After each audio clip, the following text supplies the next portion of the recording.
Pandemi COVID-19 berdampak serius pada sektor pangan dengan menurunnya hasil produksi pertanian domestik. Untuk membahas nasib para petani di tengah pandemi, sudah bergabung melalui sambungan Zoom Muhammad Nuruddin, Sekjen Aliansi Petani. Selamat siang Pak Nuruddin. Selamat siang Mbak.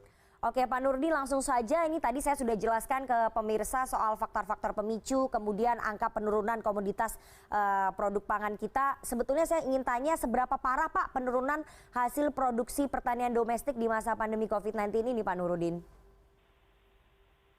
Kalau di ekosistem pangan ya, kita sebetulnya tidak mengalami penurunan dikarenakan aktivitas produksi petani masih tetap berjalan.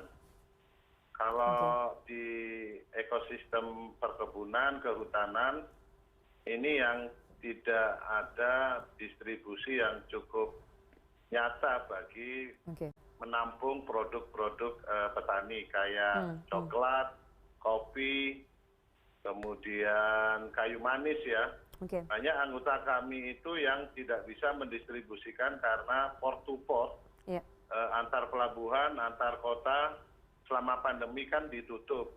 Sekarang sudah ada kelonggaran karena PSBB transisi itu, tapi yang dari Jawa yang biasanya kopi bisa kita kirim, itu nggak terdistribusi sehingga kita sebetulnya ingin policy kebijakan apakah pemerintah bisa memberikan semacam resi gudang yang itu bisa mempertahankan tingkat pendapatan petani sebetulnya. Selain pengaruh pembatasan sosial yang mengganggu proses distribusi Pak antar daerah, apa saja sebetulnya faktor-faktor lain yang kemudian menekan para petani perkebunan tadi yang Bapak bilang kalau para petani pangan begitu tidak terlalu terganggu begitu Pak? Betul. Sekarang ini kan korelasi kayak di sayur ya, di beberapa sentra sayur kan di seluruhan Pulau Jawa ini kan mulai panen raya sayur, mulai tomat, mulai wortel, kemudian brokoli yang kemarin itu sempat dibuang ke jalan, ke sungai oleh para petani karena harga jatuh ya. Harga jatuh itu bukan karena memang petani nggak bisa memproduksi, tapi ada dua faktor. Satu distribusi, yang kedua daya beli konsumen perkotaan. Itu yang menyebabkan kenapa petani itu tidak terima dengan harga tomat kayaknya di angka 500 ya. Biasanya kalau mereka itu bawa ke pasar bukan pasar Indo, pasar kecamatan, itu biasa bawa 3 kintal itu, mereka pulang 2 kintal. Nah, kemarin itu soal di distribusi dan daya beli, Mbak. Pak Nuruddin, tadi Anda sudah sebutkan sebetulnya selain coklat dan juga kopi, komoditas apa Pak yang terganggu dengan adanya pembatasan transportasi ini antar daerah sehingga sistem distribusinya juga ikut terganggu begitu Pak? Ya, yang terkait dengan industri itu kan sebetulnya yang terkait dengan industri kan, coklat, kopi, kayu manis maupun yang rempah-rempah. Tapi yang rempah-rempah yang di luar Jawa, kami itu dapat laporan di Sambas, jahe yang di tingkat petani di Pulau Jawa kan sudah 65.000. Di tingkat mereka 20.000 dan tidak bisa diserap oleh pasar di Kalimantan Barat. Artinya distribusi logistik yang di luar Jawa itu harus bisa memberikan keleluasaan untuk bisa nyampe ke Pulau Jawa. Gitu. Pak Nuruddin, dengan terganggunya proses distribusi antar daerah, apakah kemudian Anda dan juga teman-teman perwakilan dari petani memprediksi ataupun mengkhawatirkan dapat terganggunya stok kebutuhan masyarakat, Pak? Ya, otomatis, Mbak. Otomatis. Kayak kemarin itu kita mengadvokasi harga jagung ya. Harga jagung di wilayah sentra-sentra jagung Jawa Timur kan 1 bulan kemarin kan jatuh sampai 3.100. Kita mengupayakan bisa nggak pemerintah memberikan resi gudang melalui Bank Pembangunan Daerah untuk membeli jagung sampai mempertahankan tingkat harga yang normal itu kan 3.700. Tapi alasan kenapa nggak terdistribusi itu dari perusahaan pakan ternak itu kan katanya kan sudah over produksi yang mereka punya penyimpanan di gudang-gudang mereka.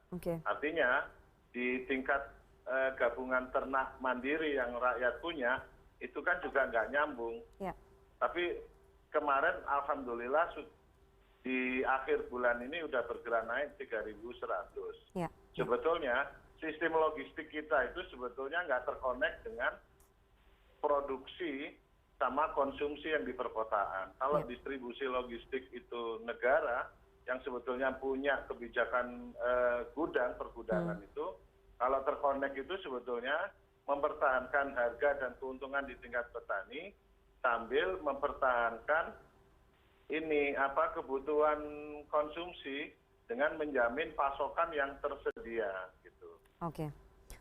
Pak Nurudin, kalau kemudian sejauh ini subsidi ataupun insentif dari pemerintah sudah bisa meringankan beban teman-teman petani atau masih berat juga Pak Nurudin? Saya pikir pemerintah kan masih belum mengimplementasikan yang namanya subsidi ya. Tapi itu kan hanya sifatnya kan mitigasi ekonomi untuk masa pandemi. Misalkan BUMN pangan yang hanya bisa membeli secara langsung gabah petani, ya toh, baik itu beras ketan maupun kacang hijau. Tapi sebetulnya mitigasi ekonomi itu harus sekarang sebetulnya karena Indonesia mengalami krisis harusnya dimulai dengan upaya recovery. Subsidi itu harus dimulai dari itu, mulai dari on farm sama off farmnya, distribusi sama pemasaran. Itu, Mbak. Pak, kalau kemudian pandemi ini terus terjadi dan daya beli masyarakat terus menurun, PHK massal terus terjadi, apa skenario terburuk yang bisa dihadapi oleh teman-teman petani, Pak? Dengan kondisi yang daya beli masyarakat terus menurun kan kemudian produksinya tidak ada yang membeli begitu? Iya, kami ini kan sebetulnya ini kan ketahanan pangan di level rumah tangga sama komunitas ya, wilayah. Kalau unit sosialnya itu adalah rumah tangga, kemudian unit areanya adalah desa, sebetulnya desa-desa tidak kekurangan pangan. Yang dihadapi itu adalah faktor perubahan iklim yang itu menyebabkan gangguan produksi. Pasti itu akan ada upaya untuk mengatasi itu. Yang jadi sulit itu adalah jika konsumsi masyarakat itu menurun, kemudian belanja pemerintah yang seperti apa bisa menaikkan daya beli di perkotaan. Otomatis juga akan meningkatkan daya beli di pedesaan. Sebetulnya upaya produksi dan konsumsi untuk keseimbangan itu yang kami tunggu sebetulnya. Belanja apa yang oleh pemerintah lakukan setelah di luar jaring pengaman sosial berupa subsidi-subsidi itu, Mbak. Kita tunggu saja nanti apa langkah cepat yang bisa dilakukan oleh pemerintah untuk menyelamatkan nasib petani yang saat ini terjepit pandemi. Itu tadi masukan dan juga saran yang sudah disampaikan oleh Pak Muhammad Nurudin, Sekjen Aliansi Petani. Terima kasih sekali Pak waktunya kepada CNN Indonesia News Hour siang hari ini.